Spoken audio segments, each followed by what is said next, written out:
Good day po sa inyong lahat. Ayan, welcome na naman po sa another episode ng ating vlog. Kumusta na po kayo? Napakabilis po ng panahon. Napakabilis ng buwan. Imagine, parang kailan lang January. Tapos ngayon, July na. Ayan, so napakabilis po.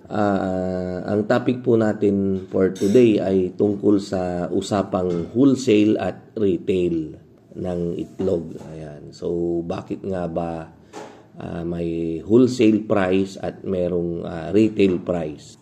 Kailan nga ba matatawag na ang isang buyer ay wholesaler o retailer? Yan. Di po ba may mga ganong terms? Actually, kapag sinabing wholesale, yung pagbili ng isang kalakal ng maramihan. Yan. Kapag sinabi namang retail ay pagbili ng isang kalakal na pakonti-konti lang, pa isa-isa, ganyan. So sa itlog po, masasabi natin na wholesaler ang isang buyer kapag bumili siya ng 12 na tray o higit pa. Ayan. 12 na tray or yung tinatawag nating isang case or isang box. Yung presyo po niya ay makukuha po niya, mabibili niya sa wholesale price.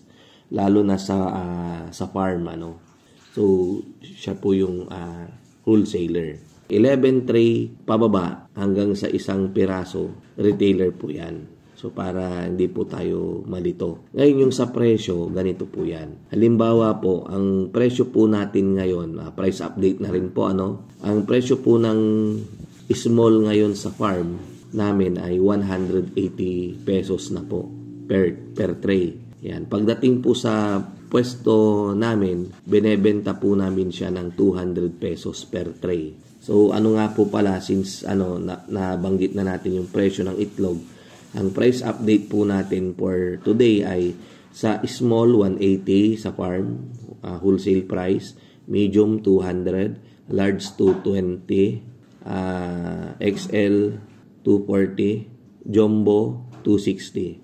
Sa palengke po, mas mataas pa po ata sila ng 10 piso sa retail price namin. Ayan, or more pa. Kasi yung jumbo, nabebenta po nila ng 300 pesos pa nga. Ang tanong na naman dito, balik tayo sa usapang wholesale at retail.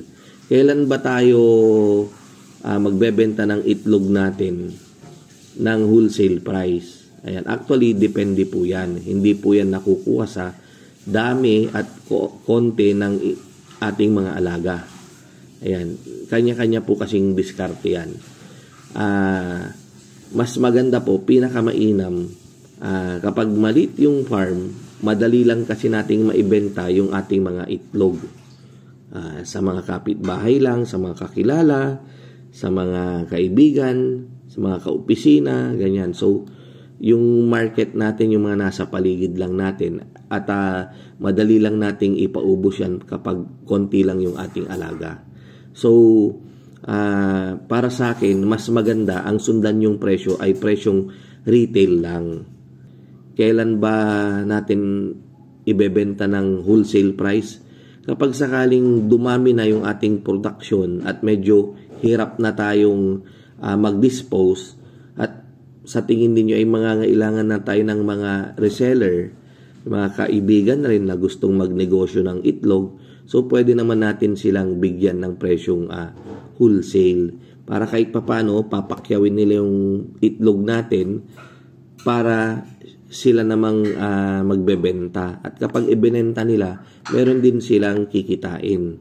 Yan. So pag nabili nila yung small ng 180 sa atin, ng wholesale price, bebenta rin nila ng 200 or 210 sa mga kakilala rin nila, sa mga kapitbahay rin, ganun din yan hanggang sa dumadami yung ating network. And then kapag ganun naman na inukulang, well, it's up to you po kung kailangan nyo na or kung gusto nyo nang magdagdag.